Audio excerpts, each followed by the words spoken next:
क्या कभी ये ख्याल आया है कि लोग अपने बहुत बड़े और महत्वाकांक्षी लक्ष्यों को हासिल क्यों नहीं कर पाते?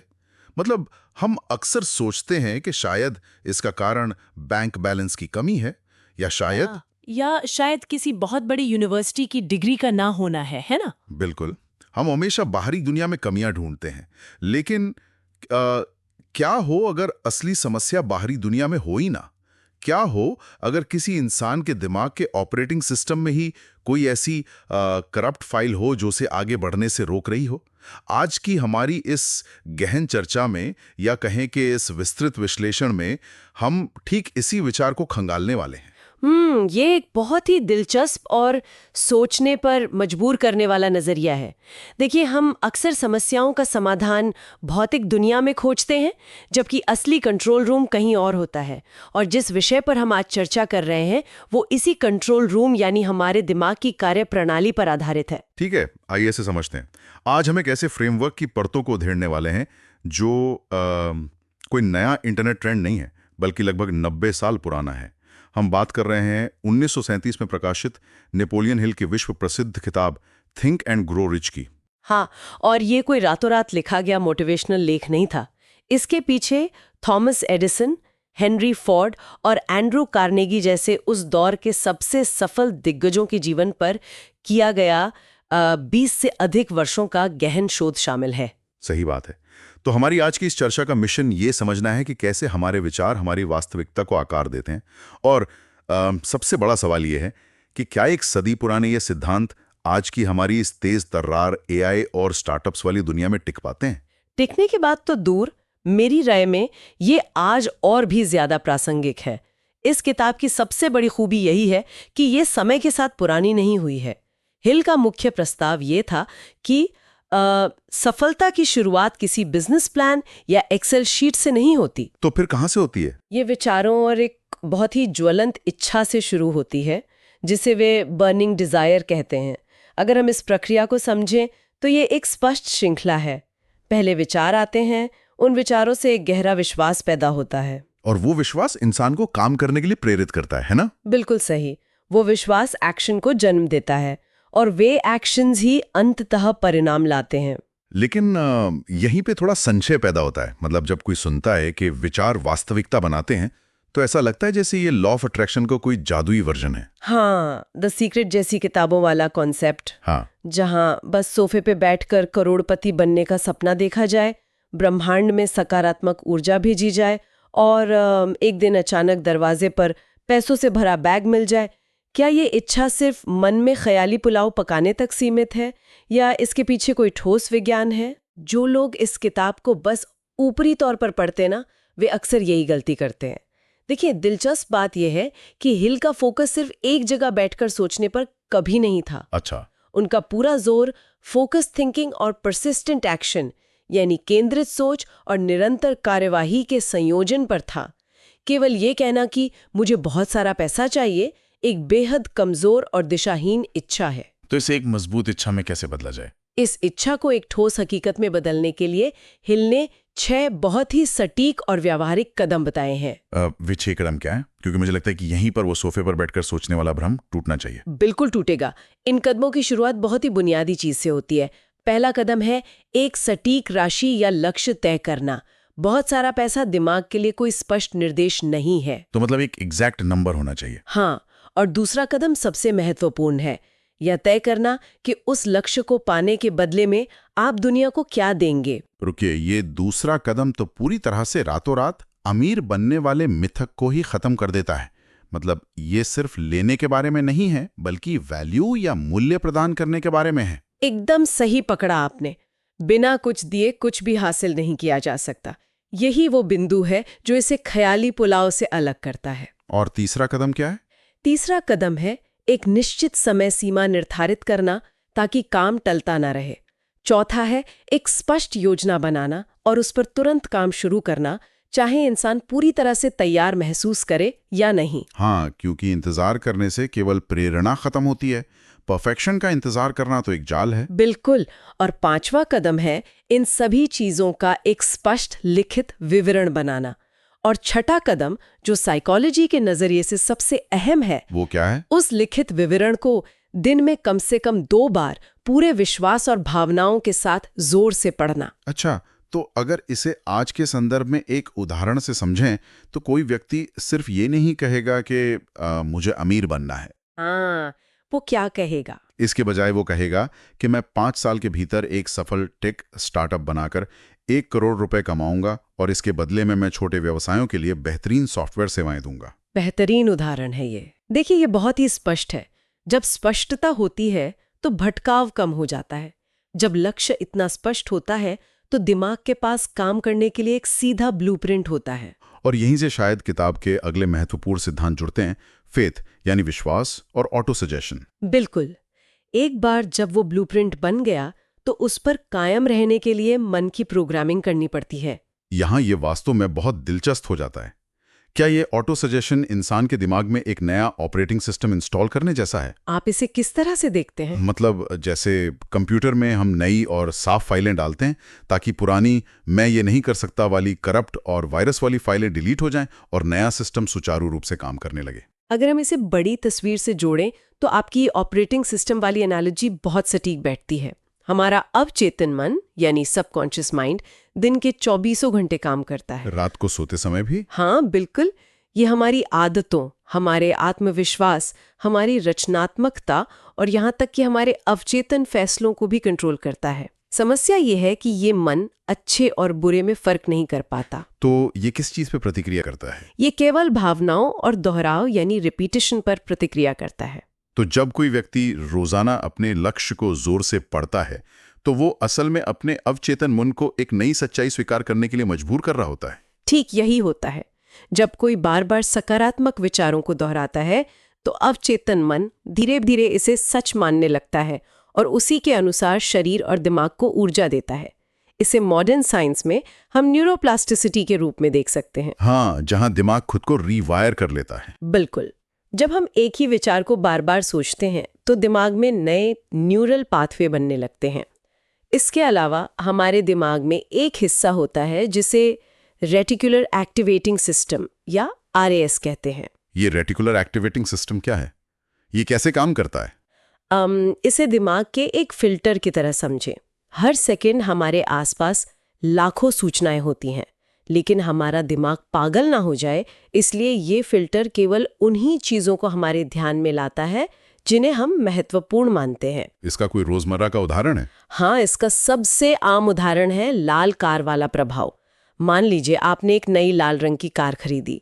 अचानक आपको सड़क पर हर जगह वैसी ही लाल कारें दिखने लगेंगी। अरे हाँ, ऐसा बहुत बार होता है। कोई नया शब्द सीखो तो वो हर जगह सुनाई देने लगता है। बिल्कुल। कारें या वो शब्द पहले भी वहीं थे, लेकिन आपके RAS ने अब उन्हें महत्वपूर्ण मान लिया है और आपके कॉन्शियस माइंड तक भेज रहा है।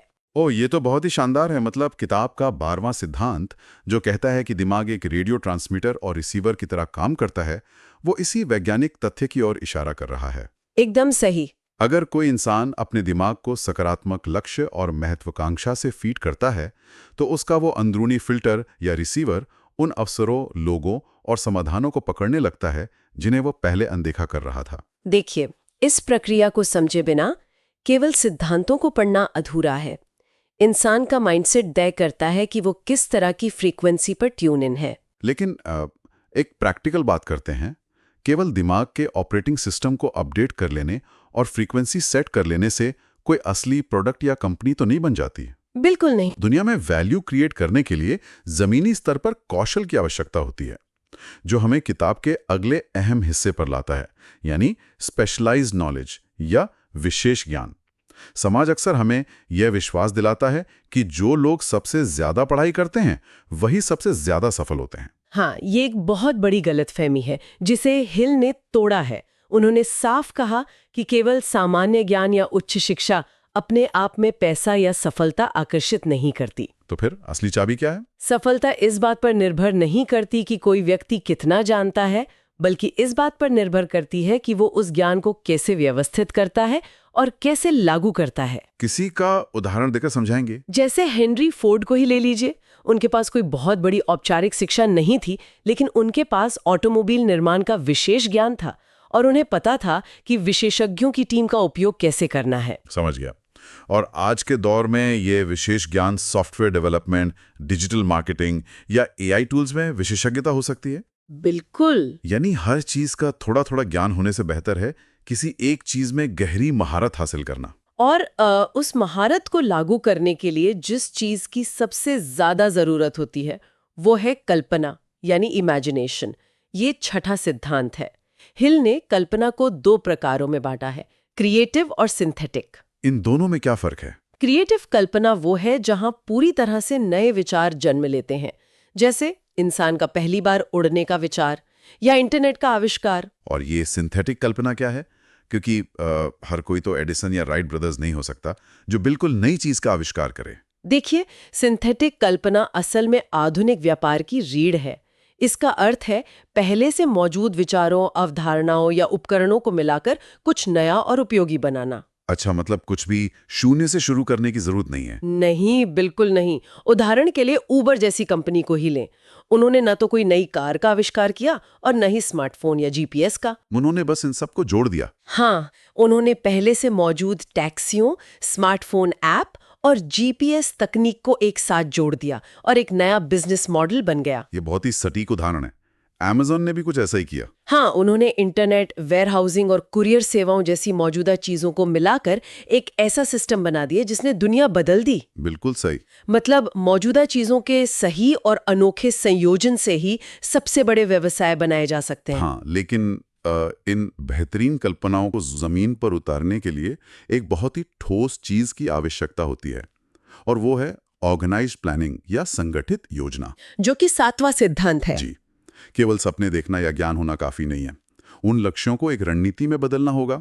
जरूरत पड़ने पर सही लोगों की एक टीम बनानी होगी और सबसे महत्वपूर्ण, तुरंत कार्रवाई करनी होगी। पर कोई भी योजना पहली बार में एकदम सही नहीं होती ना। जब उस योजना पर काम शुरू होता है तो बाधाएं और असफलताएं तो आती हैं। बिल्कुल आती हैं। अक्सर लोग यहीं पर टूट जाते हैं।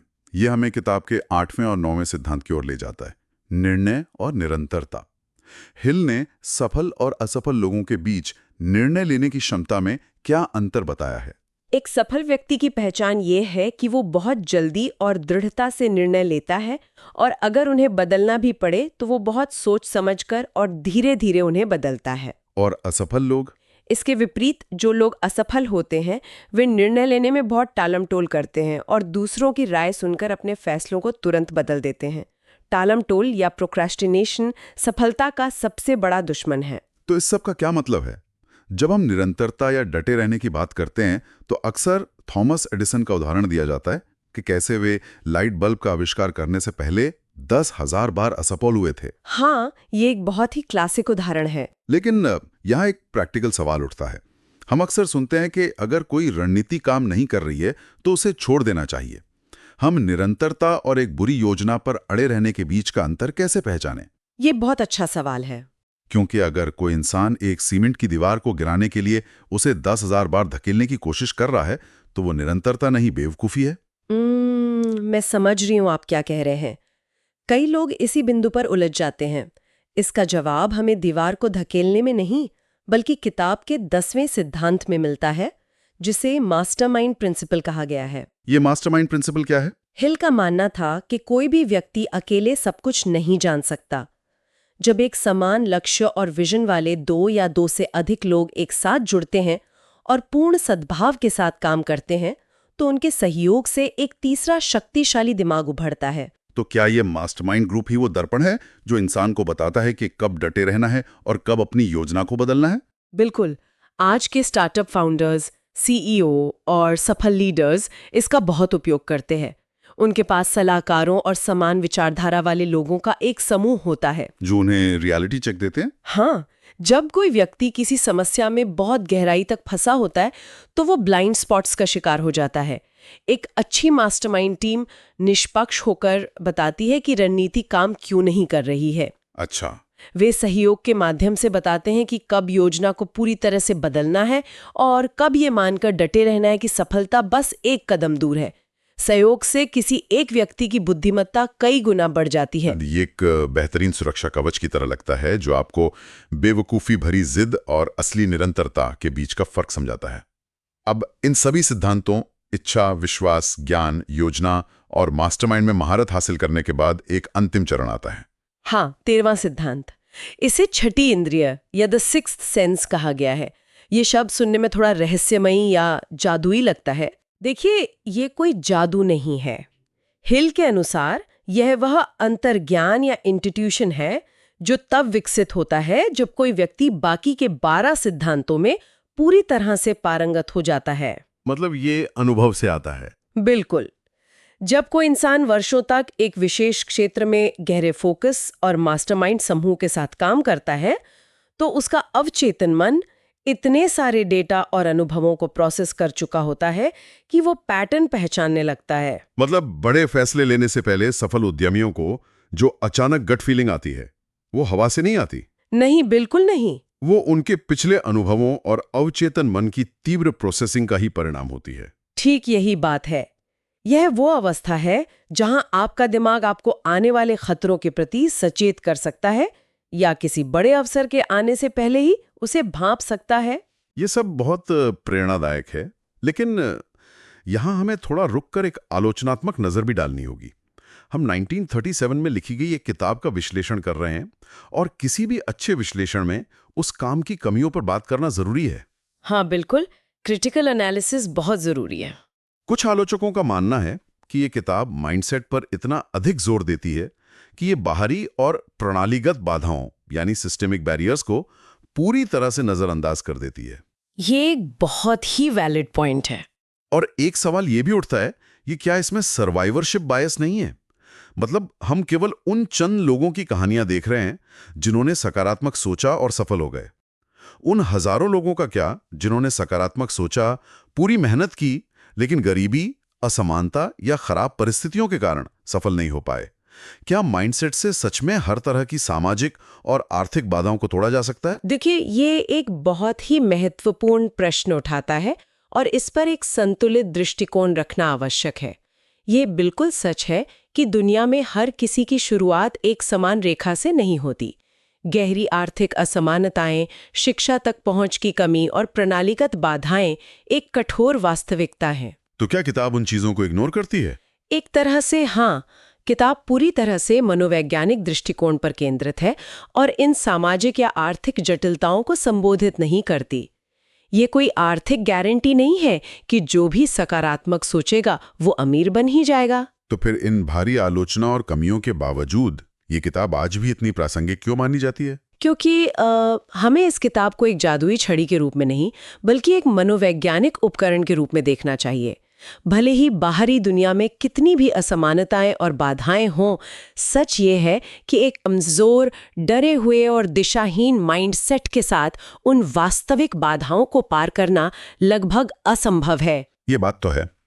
बिना मजबूत दिमाग के तो लड़ाई शुरू होने से पहले ही खत्म हो जाती है। बिल्कुल। अनुशासन, योजना बनाने की क्षमता और खुद पर दृढ़ विश्वास, ये ऐसी चीजें हैं जो संघर्ष करने की ताकत देती हैं। आज के डिजिटल युग में जहां तकनीक और अवसर तेजी से बदल रहे हैं, बिना एक मजबूत मानसिक नींव के कोई भी व्यक्ति या कंपनी लंबी रेस में नहीं टिक सकते। ये बहुत ही स्पष्ट विश्लेषण है। माइंडसेट शायद रातों रात दुनिया की सारी असमानताओं को ठीक ना कर दे, लेकिन ये वो इंजन जरूर है जो इंसान को मुश्किल परिस्थितियों में भी आगे बढ़ने की शक्ति देता है। सही कहा। तो अगर हम इस पूरी विस्तृत चर्चा के निष्कर्ष पर आएं, इन 13 सिद्धांतों के इस गहरे विश्लेषण को समेटें, तो सबसे बड़ा टेक अवे क्या है? सबसे बड़ा सबक यही है कि सफलता की शुरुआत हमेशा दिमाग में होती है।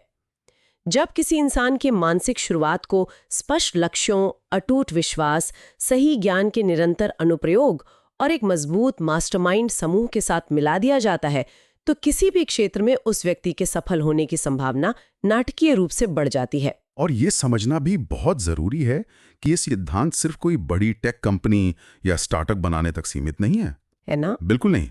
एक इंसान इन्हें अपने करियर में अगला प्रमोशन पाने के लिए, कोई नया जटिल कौशल सीखने के लिए, या यहां तक कि अपने व्यक्तिगत जीवन में आत्मविश्वास और उत्पादकता को एक नए स्तर पर ले जाने के लिए भी लागू कर सकता है। ये महज बैंक में पैसा इकट्ठा करने के बारे में नहीं है, बल्कि एक सही अर्थों में समृद्ध जीवन जीने की कला है। एकदम सही। ज्ञान तभी मूल्यवान होता है जब उसे समझा जाए और वास्तविक जीवन की चुनौतियों पर लागू किया जाए। बिल्कुल। तो आज के इस गहन विश्लेषण को हम एक ऐसे विचार के साथ समाप्त करते हैं जो शायद सोचने के तरीके को पूरी तरह बदल दे। वो क्या है? जैसा कि हमने चर्चा की, इंसान का दिमाग दिन के 24 घंटे एक रेडियो ब्रॉडकास्टिंग स्टेशन की तरह काम कर रहा है। यह स्टेशन इंसान के सबसे गहरे विश्वासों और उसकी सबसे मजबूत भावनाओं से प्रभावित होता है। तो जरा सोचिए, हाँ, इस वक्त जाने अनजाने में एक इंसान का दिमाग ब्रह्मांड में कौन से सिग्नल ब्रॉडकास्ट कर रहा है? क्या वे अवसरों, स्पष्टता और सफलता के सिग्नल हैं, या वे डर, टालमटोल और असफलता के सिग्नल हैं? ये एक ऐसा गहरा सवाल है जिस पर हर व्यक्ति को शांति से विचार करना चाहिए। बिल्कुल। इस ज्ञान को सिर्फ एक जानकारी की तरह सुनकर न छोड़ें, इसे लागू करें और अपने विचारों को, अपनी वास्तविकता को सही आकार देने का मौका दें। हमारी आज की इस विस्तृत चर्चा में बस इतना ही। नई चीजें सीखते रहें और आगे बढ़ते रहें।